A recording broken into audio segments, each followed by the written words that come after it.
Field of marijuana prohibition for adults. We discuss the science, culture, and controversy about America's marijuana laws. We do not advocate or encourage any illegal activity and advise all listeners to learn their state and federal marijuana laws by visiting NORML.org, NORML.org. Opinions and claims made by guests and advertisers of NORML Show Live are their own and do not necessarily reflect the philosophy and policies of NORML. Listener discretion is advised.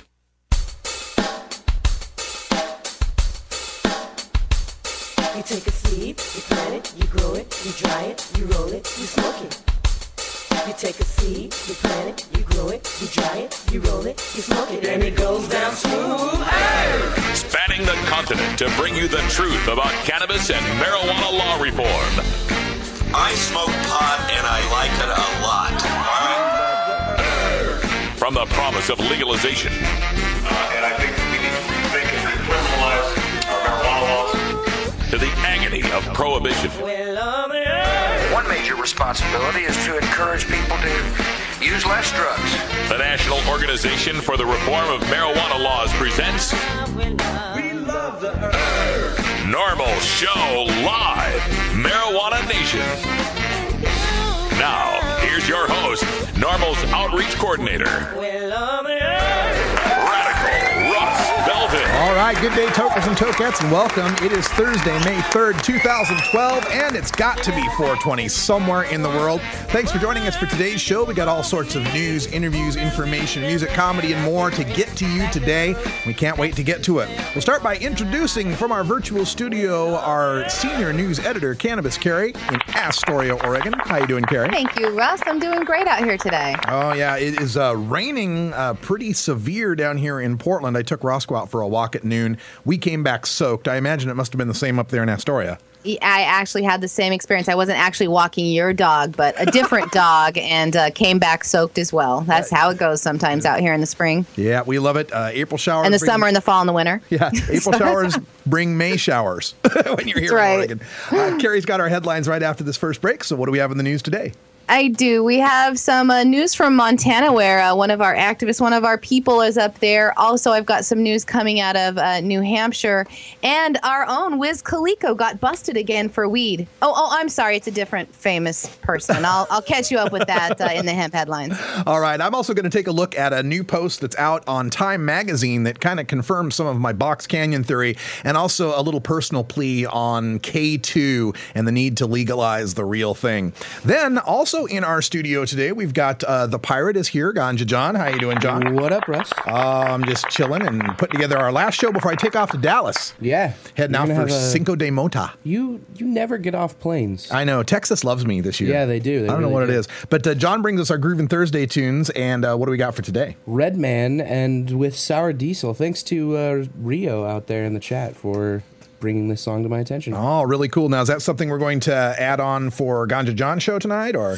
Probably, yeah. Right on. Good stuff coming up later tonight, 8 o'clock Pacific time, Ganja John show live here at Rolla J Studios. And then also on today's show, at the bottom of the hour, we're going to talk to our Hollywood hemptress, Terry Joyce. She is touring through the Pacific Northwest right now. She's in Washington State, just across the river. She's going to tell us a little bit about what she notices and the differences between the north part of the West Coast and the south part of the West Coast. And then at the end of the show, I'm going to bring you some more science from the Patients Out of Time conference. Dr. Amanda Ryman, who's also a master of social work, gave an excellent presentation on cannabis as an exit drug. You know how they always say it's a gateway drug to hard drugs? Well, she shows some evidence from patients that it is a way for them to exit hard drugs, a way for them to kill the cravings and the addiction withdrawal syndrome. So we'll talk about that and more. Plus, take your calls an hour or two at Toker Talk Radio at 971-533-7111. You're listening to NORML Show Live, the voice of the marijuana nation. Weedmaps.com. I'm Radical Russ from NORML. In my job as outreach coordinator, I travel every month, and when I'm on the road, I need a fast, accurate way to find the medical marijuana dispensaries in the area. So I turn to Weedmaps.com. Weedmaps.com has the best dispensary locator online or on your mobile device. Search by zip code or let Weedmaps find you, and in seconds you'll have the addresses, phone numbers, and customer service reviews for the medical marijuana dispensaries in the local area. Weedmaps.com also has a section devoted to helping you find a doctor who understands and recommends medical marijuana under your state's law. You can even check prices on the Medical Marijuana Stock Exchange. Coming soon, you'll even be able to find the listings of NORML attorneys and chapters, local head shops and grow shops, and the best weed-friendly businesses. Weedmaps.com has the information you need to be an informed cannabis consumer. Visit Weedmaps.com today, a proud sponsor of the NORML Network. Inhaling deeply of the sacred smoke. Russ Belville. Yeah, he's a scurvy dog. The Global Marijuana March is an annual free rally held at different locations across the planet. It refers to cannabis-related events that occur on the first Saturday in May or thereabouts, and may include marches, meetings, rallies, raves, concerts, festivals, and information tables, depending on the city. Here in Dallas this year, since the big day falls on Cinco de Mayo, we're calling ours Cinco de Mota, Festival and March. Sure, mota is Latin American Spanish slang for weed, but the name acknowledges more than just Cinco de Mayo. The name is also a grim acknowledgement from our community of the more than 50,000 Mexican lives that have been lost since President Felipe Calderón launched a massive military crackdown against the cartels in 2006. Texans want to see an end to the drug war and the violence associated with marijuana prohibition across the world. Join us as we celebrate for legalization and the rights of all adults to consume cannabis responsibly. We'll have food trucks, speakers, live music, vendors, fire spinners, prizes, and of course, the march. The plan is to build a party around the march, to turn it into a legalization celebration at Dallas City Hall. The party starts at 2. The march is at 4:20. Help us promote the event by clicking the like button below.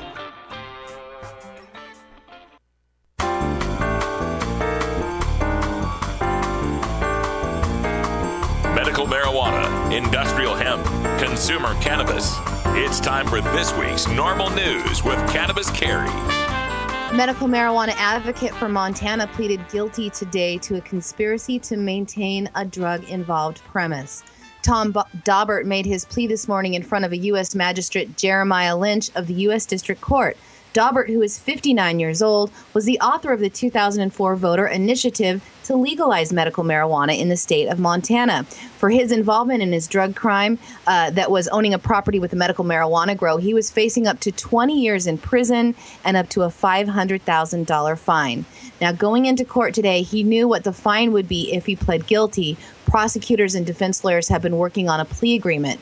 Under that agreement, he will pay a total fine of $50,000. What we don't know is how long he will have to remain locked up for that guilty plea. They could not reach an agreement, so we do not know what a possible prison sentence will be until Judge Dana Christensen sentences him, which has now been set for September 6th by Judge Lynch. Lynch explained to Daubert today that Judge Christensen could give him a lengthier sentence than recommended by federal prosecutors, to which Daubert asked, but he could also go lower. When the magistrate said that by law he was obligated to outline the worst case scenarios, Daubert responded that he was a bit more interested in the others. Daubert is facing charges after his business, along with several other medical marijuana businesses, were raided in coordinated statewide raids in March of 2011. His former business associates are also facing similar charges.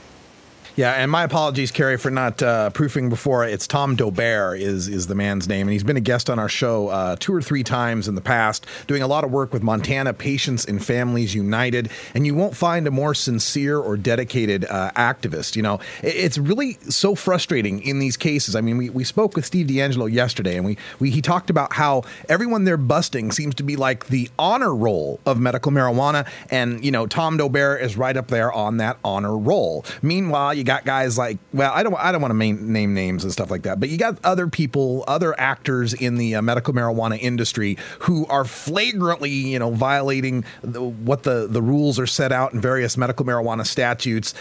Those guys never seem to get the attacks. It's always the ones that are trying to do it the right way, the ones that are trying to follow what confusing regulations have been put into statute. They're the ones that the feds want to take down because they want to show that they're not going to allow any sort of commerce to exist. They're not going to allow any sort of organized, politically structured, well-financed opposition to the drug war stand. They're fine with the patients using it. They're fine with the caregivers growing it, just so long as it stays small, as long as it stays personal. Anytime it starts to intrude on their turf, like any good drug dealers, they're going to back up Big Pharma's turf, and they're going to go after the people who have the best chance of being their competitors. This has to stop, and the only way it ever stops is by fighting for full legalization for all of us.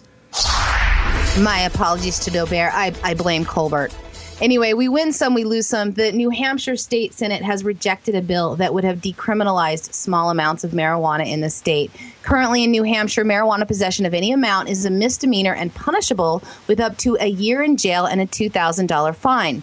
The bill would have changed the law to decriminalize a person's first two marijuana possession charges of less than half an ounce. Under House Bill 1526, the first offense of possession of less than 14 grams of marijuana would be a $250 fine, and the second offense of that less than half an ounce would be a $500 fine. Any additional marijuana possession charges would have been changed to a possible year in jail and a $1,000 fine. Now, any offenders under 21 would have also been ordered to complete a drug awareness program. The bill narrowly passed the House in March by a 162 to 161 vote. There was much debate during that vote. At the same time, they were also voting on a legalization and regulation bill, which they overwhelmingly killed 228 to 89. Now, Governor John Lynch had promised to veto both measures at that time. The Senate has now saved him the trouble. A Senate committee that looked over the bill had recommended that the Senate kill the bill, and without any debate before the bill, it was voted down. I don't have the actual vote counts. They haven't updated their page yet, but it will not become a law this year. Claire Ebell, the executive director of the New Hampshire Civil Liberties Union, commented yesterday that the current law is not proportionate to the crime and that the effect of marijuana convictions, particularly on young people, includes the inability to be employed in most government agencies, join the military, or get student loans. What is up with the New England states? It's hard for me to try to figure this out. And maybe it's just because, I've always lived in the West where, Carrie and I would road trip across the length of New England just to go to a casino. I mean, it seems weird to me that you have Vermont on one side that has medical marijuana, and you have Maine on the other side that has medical marijuana and decriminalization. You got Massachusetts nearby that has recently decriminalized marijuana. You got Rhode Island nearby that has medical marijuana. I just don't understand what's the difference in New Hampshire. I mean, obviously, aside from the politics. I mean, how is it the sky hasn't fallen in Vermont or Maine or Rhode Island or Massachusetts? We see no terrible stories in the news about, how awful it is that they're not busting all the potheads they see. And yet in New Hampshire, they can't see that. They want to continue to bust potheads in a place where the motto of the state is live free or die. That is ironic.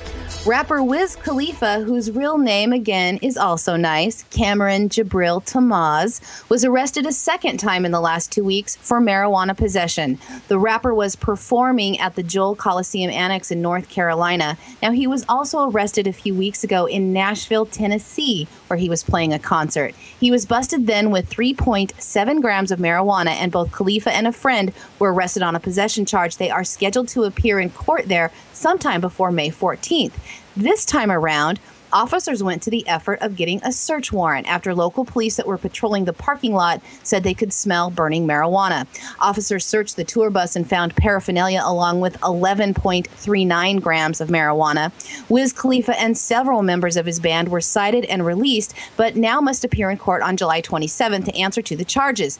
Now, we are hoping that Wiz Khalifa has more luck. We know he doesn't want to have to perform without cannabis, but he is playing the next 3 nights back in Tennessee, 2 nights in Memphis, and then Birmingham, Alabama. If he can stay out of jail this weekend, he'll be playing in Athens, Ohio, and Baltimore, Maryland next weekend before heading to Dubai, where he plays on the 25th and the 26th. Now, looking through my news archives, I found this gem from a few years back.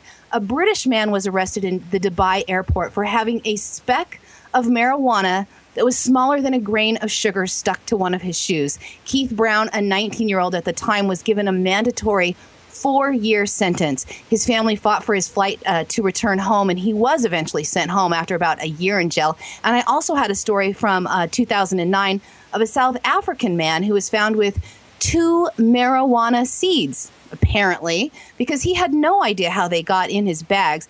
It could have been wild hemp seeds, but they were found in this man's bag, and even though he was found not guilty, he had to spend 4 long months in a Dubai jail awaiting the trial that would find him innocent. Now, Dubai is a police state. They have a zero-tolerance policy for soft drugs, and it's reported that they have as many plainclothes officers as they have uniformed officers there. Mere possession is punishable by up to 4 years, and they have life terms and even a death sentence for cultivating and distributing. So, if you are even suspected of being a drug dealer in Dubai, you will be given a high priority as a threat. If they think you have weed and they can't find any, they can administer a drug test, and you will be given a warning, but still put on probation there for testing positive. There are numerous stories of people doing year-long jail sentences for marijuana that report they never even had a trial. And I know you might be tempted to bring it in. A quick web search of world cannabis prices told me that it cost $50 a gram in Dubai for low-grade swaggy weed. But they still told you where any tourist could find it. So now I've gotten off track a little bit here, but Wiz Khalifa, why Dubai? So if he makes it out of Dubai, you can catch him back in Kansas City, Missouri, where he will play the dance Festopia on June 2nd. Tickets are still available. You can get those online.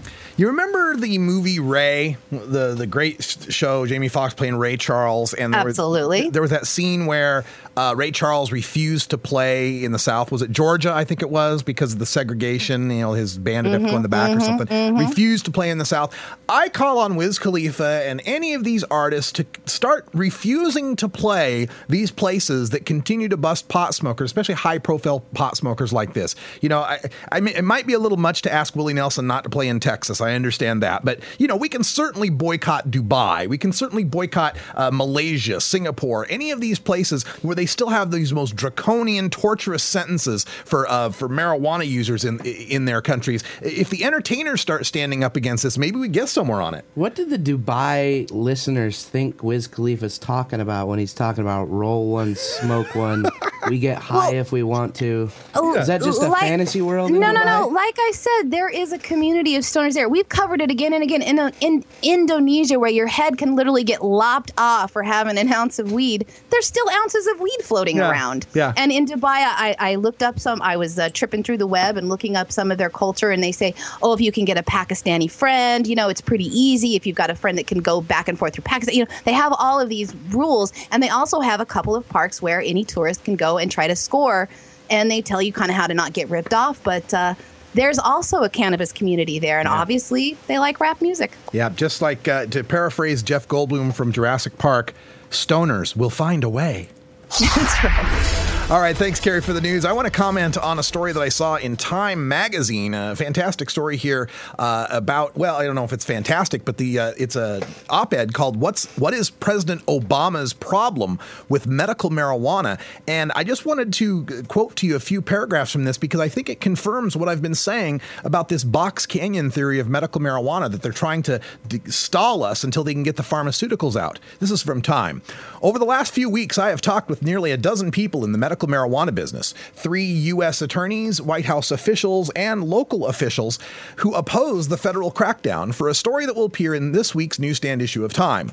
The answer on the ground, predictably, is far more complicated than either medical marijuana advocates or the Obama administration is willing to describe. And it all comes down to this. Despite Obama's promises during the 2008 campaign, federal prosecutors have lost faith in the ability of state and local officials to control a booming commercial industry for a drug that is still illegal to grow, possess, or sell under federal law. Furthermore, the fact that state laws clash with federal laws in the medical marijuana states make it all but impossible for state and federal law enforcement to work together cooperatively. So the nation is left with the uneasy status quo. The federal government is not trying to eliminate medical marijuana altogether, but it has decided it cannot stand for the commercialization or large-scale production of marijuana for the stated purpose of helping the sick, even when that production is technically within the bounds of state law. And here's the kicker. Obama has shown little interest in elevating the issue. Some in federal law enforcement and at the Office of National Drug Control Policy hope that the advent of new pharmaceutical replacements for grown medical marijuana, like the Canadian drug Sativex, will make the entire issue moot in the coming decade. It's Box Canyon 101. Pressure the states to limit to medical marijuana to dispensaries only. Fast-track Sativex and cannabis pharmaceuticals through FDA approval. Replace all the dispensary marijuana with cannabis pharmaceuticals. And then respond to the patient's complaints with, well, you guys are the ones that wanted medical marijuana. Here it is. Medical, dose, regulated, guaranteed, barcoded. Hey, Russ, what do you think about a break? I think it's the perfect time for a break. Yeah, I'm taking a break from the chat room. I understand how that goes. Be right back after this. It's 20 after the hour, and we have to take a short break, if you know what I mean. Please support these sponsors who support NORML Show Live. Oh, have you ever met that funny reefer man? A reefer man. Have you ever met that funny reefer man? A reefer man. If he said he swam to China, he would sell you South Carolina. Then you know you're talking to that reefer man.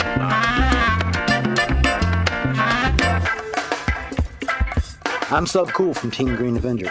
At TGAgenetics.com, we are working on the leading edge of medical strains. Our strains are rigorously tested for THC, CBD, THCV, and other critical cannabinoids. Know your grow. Check out our genetic diversity at TGAgenetics.com, the home of Jelly Bean, Jack the Ripper, Vortex, and other award-winning cannabis strains.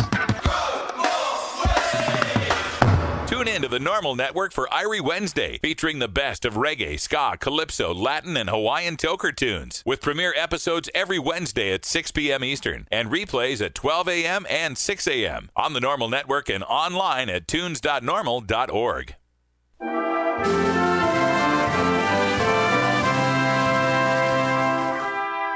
In 1972, NORML filed the first federal lawsuit to recognize the medical benefits of marijuana, leading a DEA judge to admit that marijuana is the safest therapeutically active substance known to man.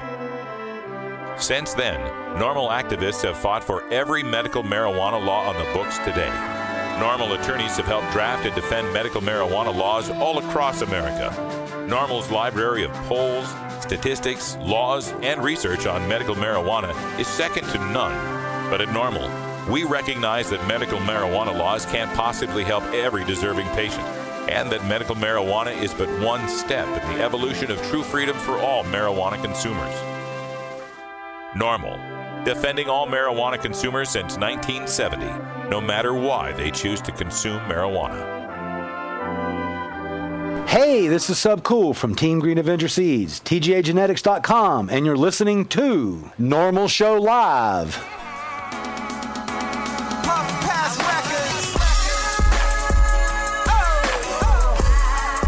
It's time for your daily Toker Tunes, the best in 420-friendly music from all genres that uplifts, entertains, and informs the public.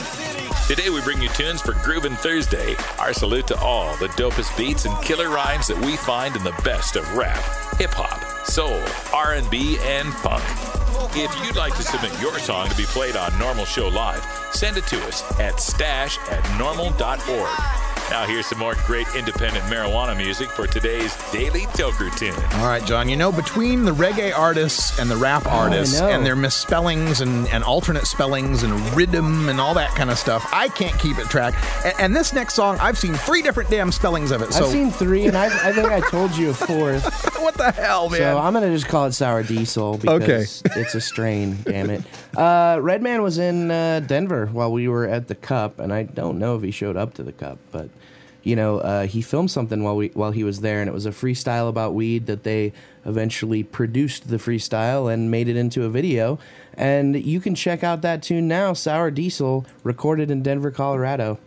All right. This is Redman with Sour Diesel, the music video. Check it out.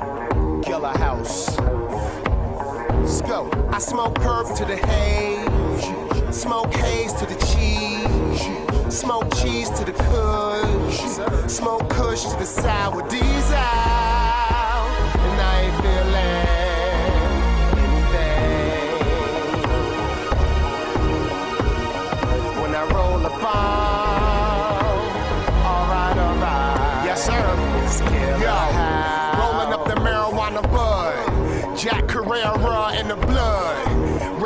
my code name Cheech.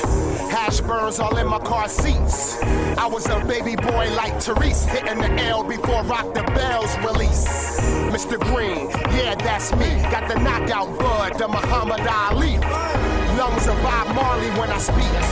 Popo, I hide the bud in the briefs. The highest of highest, your boy's on fire. Smoking with me is like trying to get him to the Greek. 420, I light up the key. I'm a whiz at getting the currency in the streets. Bill Clinton said he hit weed in his speech. I smoke sour every day of the week, nigga. Preach. I smoke perp to the haze.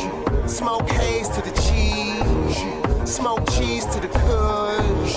Smoke kush to the sour diesel. And I ain't feeling anything. When I roll a bomb, alright, it's killer house. Let's go. Smoke with you. Okay. The fire. Kill house in the building. Come smoke with me. Brick City. Let's go get higher. This okay. It's so y'all be smoking it down, man. Yo. Now breathe it in.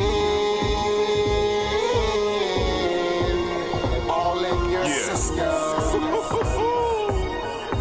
Yeah. Yo. Gilla House. Blunt filled with kush cheese, purple and sour diesel. I call that smoking reefer. I keep weed in my system, and truth be told, I get higher than Blake Griffin. And just imagine what I'm sipping. To drink this, you're gonna need a prescription. So it better be high grade if you're selling me, and never start no cipher without telling me. Cup empty, I need a refill. Something to chase this E-pill. I hit my dealer at 3 a.m. I wonder if he got hash still. This Gilla House, what I'm reppin'. I stay high, get fly, I'm a Jetson. Now I'm on my high horse like a Western. And I never leave the house without protection. That's something that the pastor can't preach. But that's something that a jail could teach. To get high, we put our money on weed. And we probably spend it all cause the sour ain't cheap. Chief. I smoke perp to the haze. Smoke haze to the cheese. Smoke cheese to the kush. Smoke kush to the sour diesel. And I ain't feeling anything. When I roll a bomb, alright, it's killer house. It's killer house. It's killer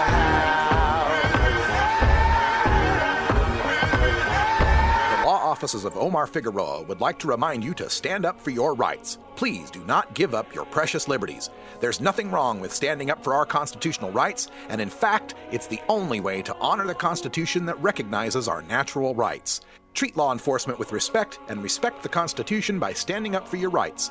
If you are detained or arrested, stand up for your rights by repeating, I respectfully invoke all my legal and constitutional rights. I do not consent to any search and seizure. I want to remain silent, and I want to speak to my attorney, Omar Figueroa. Omar Figueroa has more than a decade of experience in federal and California courts and graduated from Yale University, Stanford Law School, and Trial Lawyers College. Please contact the law offices of Omar Figueroa at 415-489-0420 or 707-829-0215 or on the web at www.omarfigueroa.com. Wiz Khalifa's wallet and cell phone are missing. Again. And Taco Bell's already been searched. We got to look somewhere else.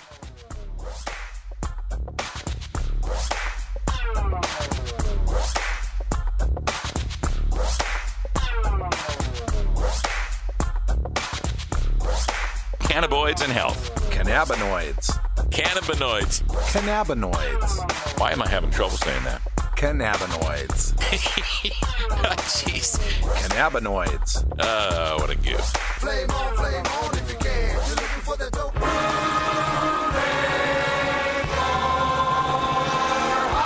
Weed. That's Hooey Valley, hooey-ha. Weed. Where any office boy or It's time for a return to the epicenter of American cannabis culture. With our guest, you know her from season 1 of NBC's Last Comic Standing. It's the Hollywood Hemptress herself, Terry Joyce. All right, the Hollywood Hemptress is on the move. She's right up here in the great Pacific Northwest. Terry, how you doing?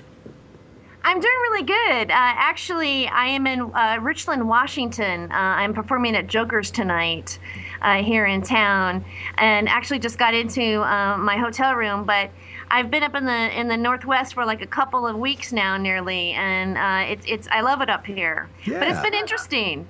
It's definitely been interesting to travel through and perform, in areas of Montana, and to kind of get a feeling of how the crowds are responding to the subject matter of marijuana, and even like things like the Occupy movement and stuff. And I have to say, I got a little bit of a negative backlash. Really?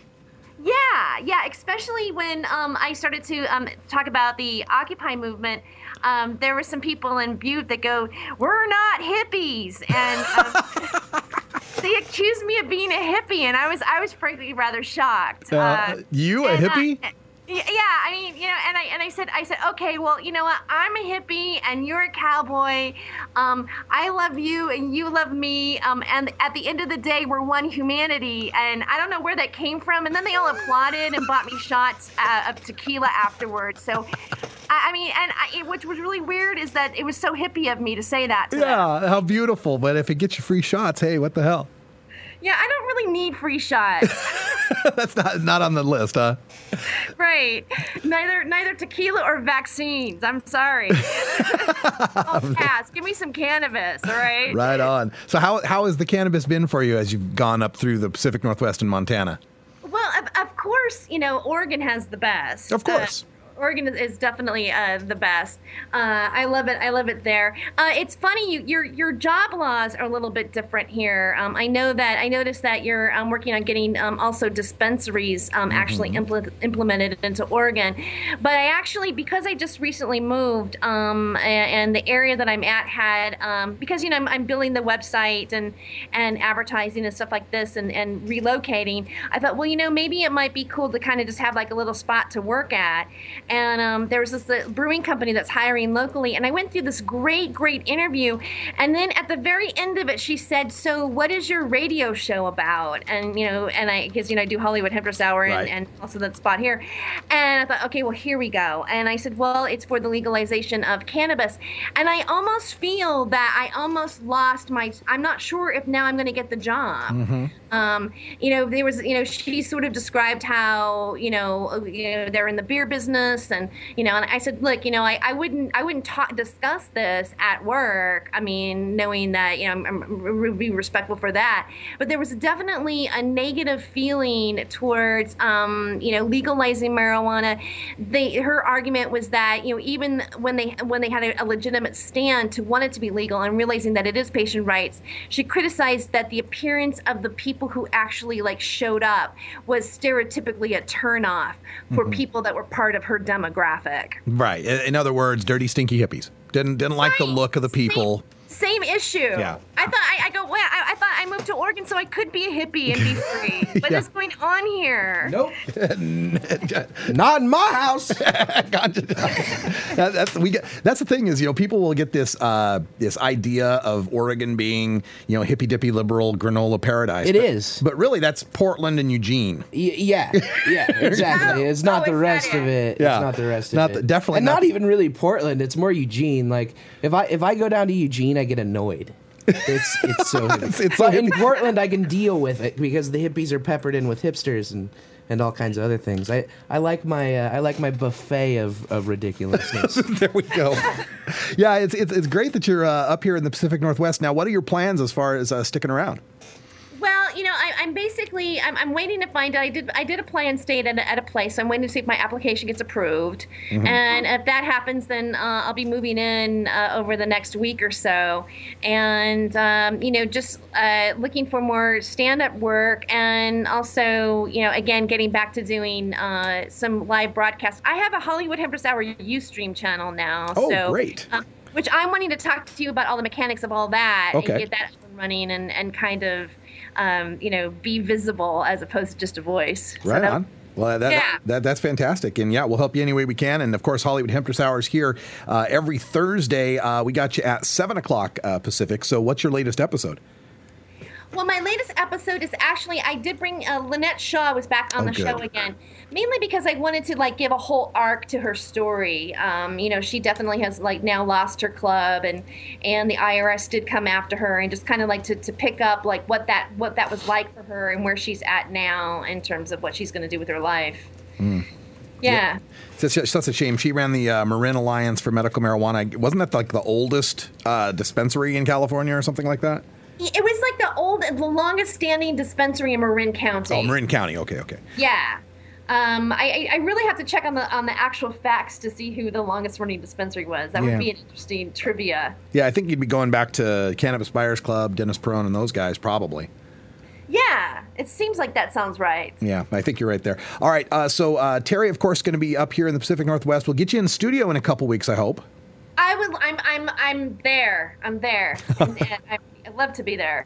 Fantastic, and we'll line up more guests and just have more discussions here. Although can we continue to call it the Hollywood Hemptress Hour?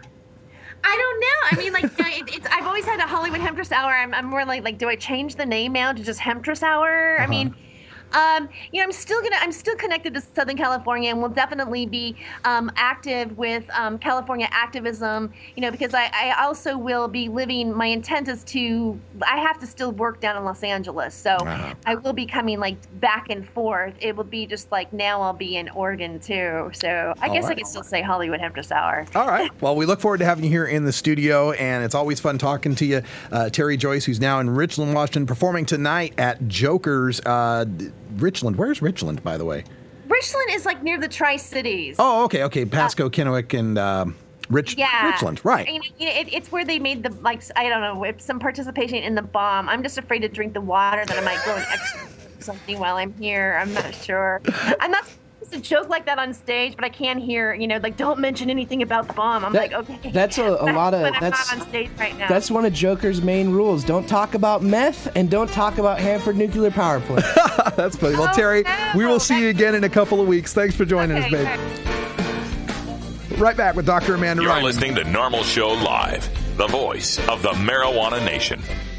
Have you ever wondered how to make the best tasting and most potent pot brownies possible? Do you consistently seek out recipes that will elevate your marijuana-infused cuisine to the highest levels imaginable? Then it's time to pick up a copy of the official High Times Cannabis Cookbook, published by the world's most trusted name when it comes to getting stoned. Packed tight with more than 50 recipes for irie appetizers, munchy meals, high holidays, stoner sweets, and cannabis cocktails, along with expert advice that demystifies the experience of infusing marijuana into butter, alcohol, and various oils. This book will get you cooking with grass in no time, with special treats inspired by Willie Nelson, Snoop Dogg, and Cheech and Chong, plus all the info you need to stay safe when making and consuming edibles. You will truly learn how to bake a ganja cake and eat it too. So look for the official High Times Cannabis Cookbook wherever finer books.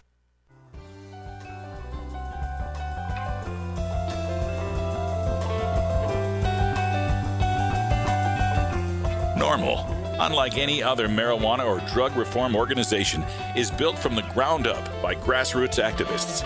We are the Marijuana Smokers Lobby, and we aren't just anti-prohibition, we're pro-marijuana.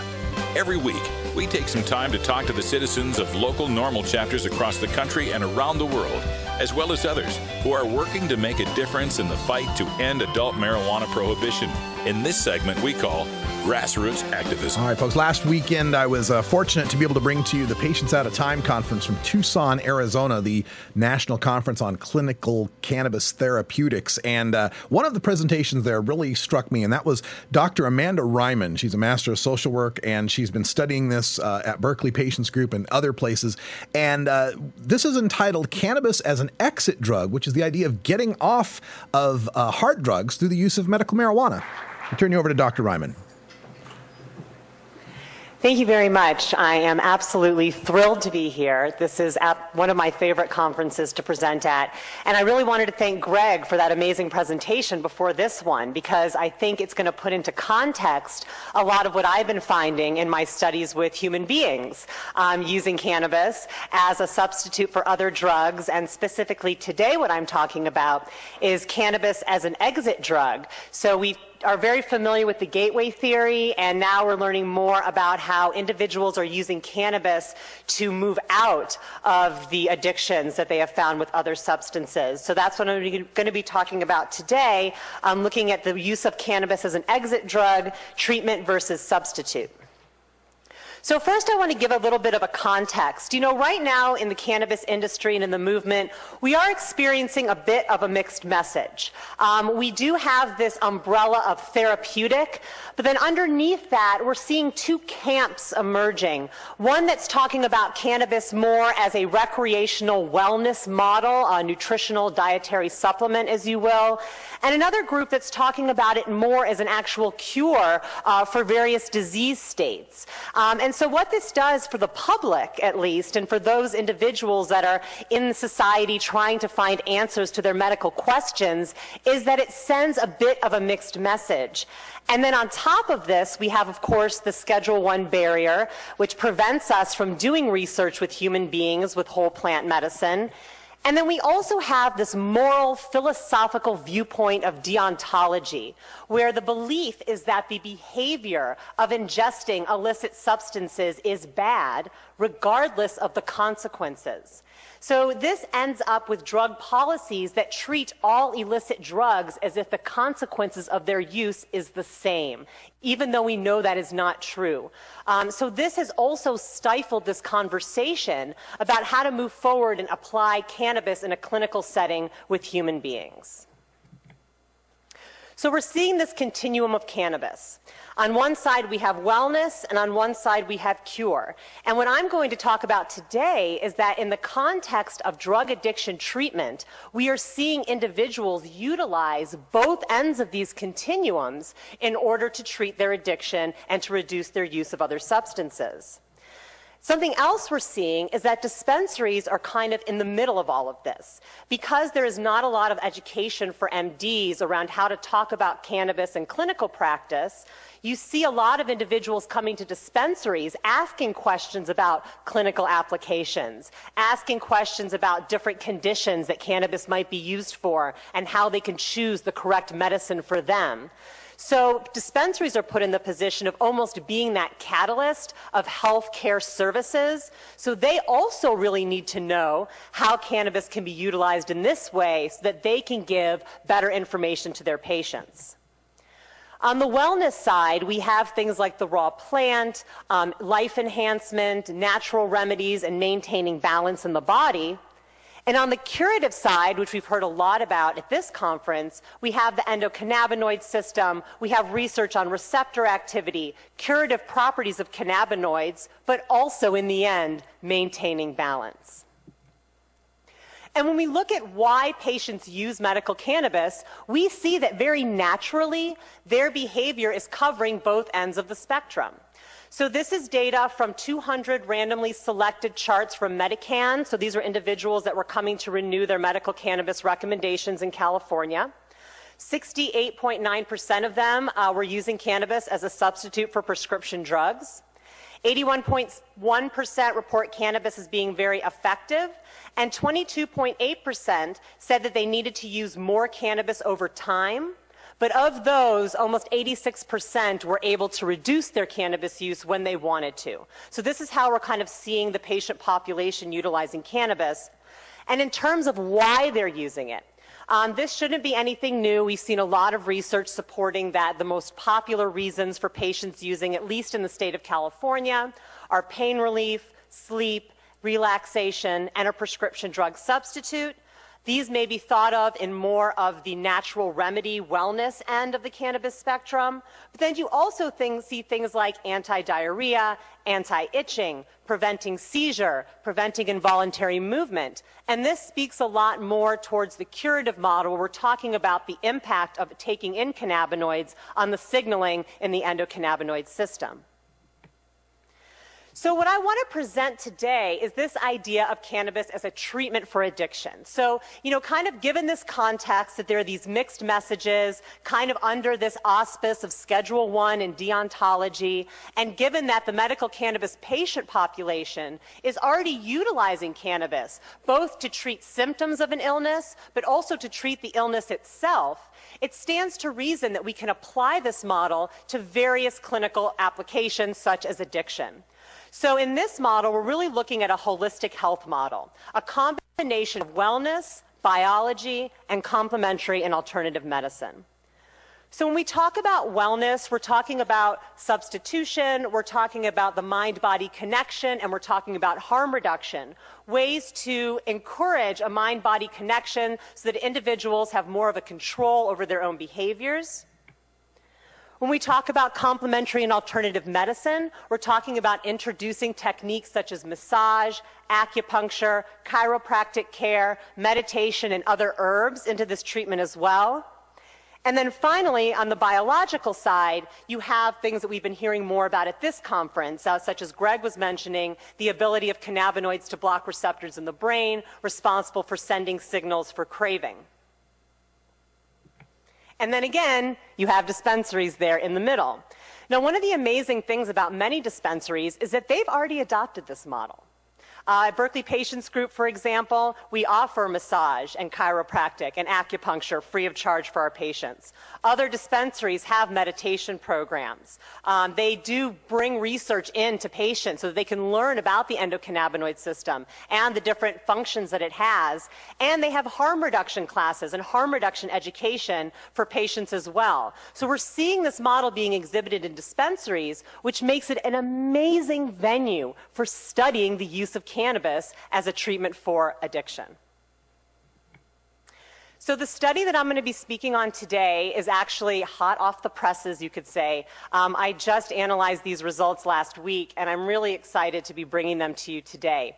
So there's a dispensary in San Francisco called Spark. It's a phenomenal, phenomenal dispensary. In addition to having a wide variety of medicines and cannabis-infused products for their patients, they have a whole host of alternative health classes and programs free of charge, such as Chinese herbal medicine consultations, massage, acupuncture. They work with local harm reduction centers in San Francisco. So it's a really good example of an institution that's able to bring this model together. So I helped them conduct a study.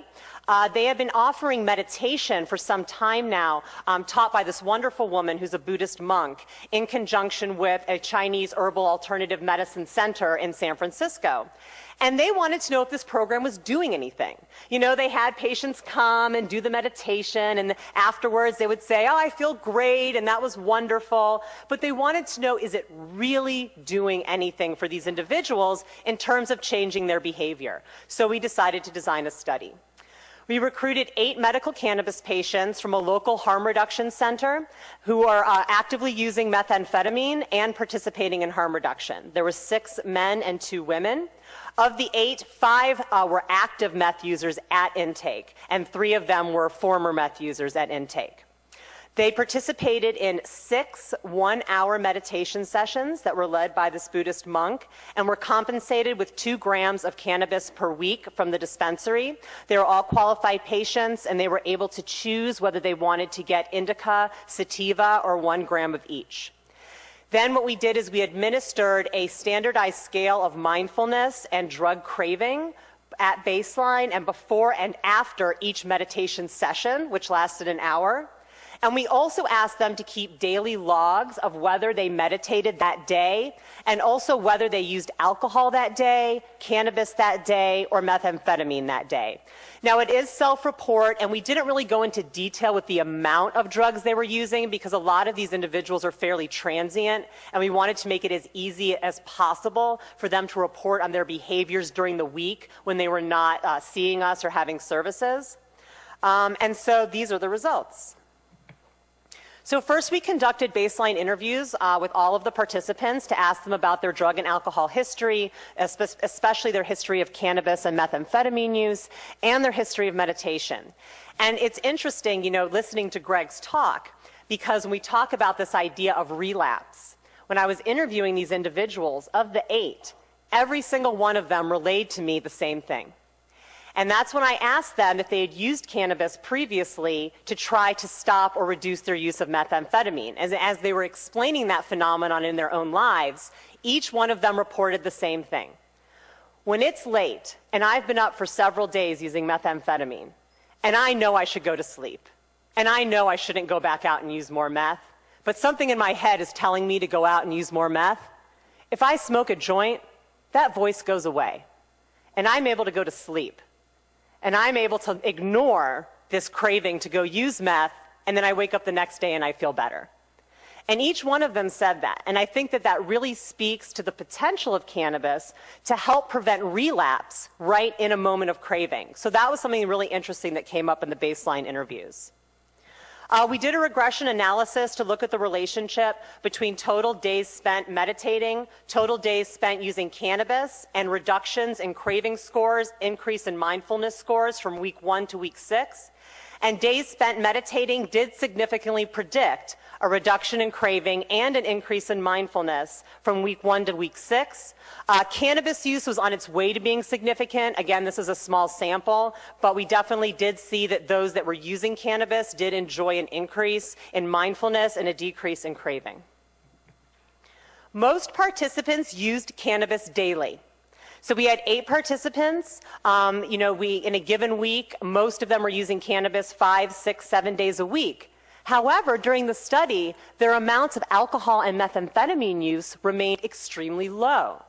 So again, going back to Greg's talk and thinking about this idea of the gateway theory, and does the frequent use of one substance, such as cannabis, lead to the frequent use of other substances, such as alcohol and methamphetamine? And what we're seeing here is that no, that these individuals were maintaining very high levels of cannabis use, but were able to maintain reduced use of alcohol and methamphetamine.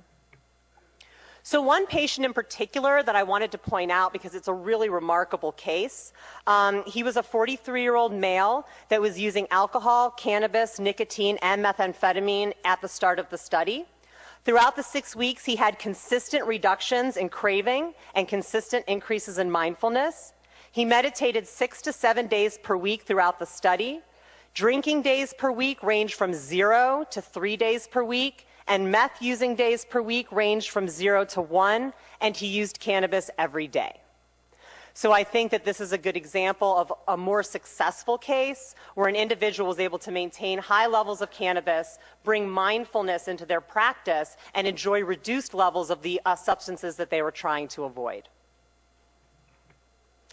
So what are some implications from a study like this? Again, it's an extremely small sample. It's self-report. We didn't do blood tests on them. We don't know for sure if what they were telling us was the truth. But these were individuals that were very highly engaged in their own treatment. These are individuals that were visiting harm reduction centers on a very frequent basis, that were coming into the dispensary on a very frequent basis. And so what we're seeing is that a combination of cannabis and mindfulness practice might be effective at reducing the use of other substances such as alcohol and methamphetamine, and that there seems to be a dose-response relationship, and that the more someone was meditating, the more they were enjoying the reductions in craving and the increase in mindfulness. That cannabis assists in the reduction of other substances both through brain signaling and behavioral substitution. So just as individuals were talking about the ability of cannabis to quiet the addictive voice that was telling them to go on and use more methamphetamine, they also spoke about the ability of cannabis to help them sleep, to reduce anxiety, to take the edge off withdrawals associated with methamphetamine use. And as an aside, the ability of cannabis to take the edge off withdrawals also really helps in reducing the risk of relapse, because many times individuals will relapse because the withdrawals get too intense. So we're talking about that mechanism, and then we're also talking about a psychoactive substitute. Individuals that are seeking to alter their brain chemistry, individuals that are seeking to alter their perceptions, who have found that the substances they were using in the past were causing multiple harms in their lives, and find that they can get that same satisfaction from a substance that isn't causing harm in their lives. So again, in this model, we're really seeing these two different types of cannabis use emerge. We're seeing the brain signaling model, and we're also seeing kind of the palliative, well-being, quality of life model as well. We also see that it is possible for those wishing to reduce or stop their drug use to utilize cannabis frequently while reducing or eliminating the use of other substances. One of the issues that a lot of patients have come to me with is that they want to go to NA or AA. And so they go because it's great, it's everywhere, you can always find a meeting, and it's free. That's one of the reasons it's the most widely utilized addiction treatment program there is. But they go in and everyone's talking and it comes out that they're a medical cannabis patient, and that's it. All of a sudden, goodbye, come back when you're sober, we don't want to deal with someone that's in denial. And so it can be really difficult for them to convince people that, no, I am clean from the substance I was having such a problem with. This is my medicine. This is what I'm using to stay clean. And so that stigma is still out there where it's difficult for that to be accepted in the traditional treatment world, which is why you are seeing more and more dispensaries having harm reduction and substance use programs held actually in the dispensary, so that individuals that are attending already know that that part of their treatment is going to be accepted by those who are providing treatment for them. So the conclusions. The Schedule I status of cannabis use and the deontological framework of drug policies are barriers to discovering the full range of therapeutic benefits. And we talk about the Schedule I status a lot, but I really want us to talk more about this moral philosophical framework of deontology, because I think it's something that's embraced by drug education, such as DARE. I know for myself, when I got out of the DARE program, I thought that crack, methamphetamine, pot were all the same, and they were all going to do the same thing to me. And that's because the focus was on the behavior. The behavior is bad regardless of the consequences. So I would really like to see this come more in our conversations about why we're having trouble moving past this idea of prohibition to actually talking about a more realistic public health-based regulation of drugs in the U.S. That the active components of cannabis have promise for treating addiction via the body's messaging system, so more as a treatment. I would love to see a severe alcoholic go into the hospital for detox and be given an IV drip with cannabinoids in it to help prevent seizure and to make them feel better. It makes sense to me. So we can work on that after the conference. The palliative effects of cannabis can assist in reducing cravings and the chance for relapse while providing a safer psychoactive substitution. So here we're talking more about that wellness model, about keeping the body in balance by introducing cannabinoids into the system instead of other substances. And that dispensaries can act as a nexus for the provision of both types of cannabis therapy. So I want to briefly mention a study that was just published, I believe, last week in the Harm Reduction Journal that was co-authored by myself and Jennifer Janicek from Harborside Health Center, where she surveyed 303 patients from Harborside Health Center and found that 40% want more information on harm reduction and 20% would participate in harm reduction and other therapeutic groups if they were offered. So there is a huge opportunity here to really help individuals that have not found satisfaction with traditional substance abuse programs, to invite them into the medical cannabis world, and to help provide that holistic health model that seems to be working for those individuals that engage in the use of cannabis as a treatment for addiction. So I want to say again, thank you so much. This is my email.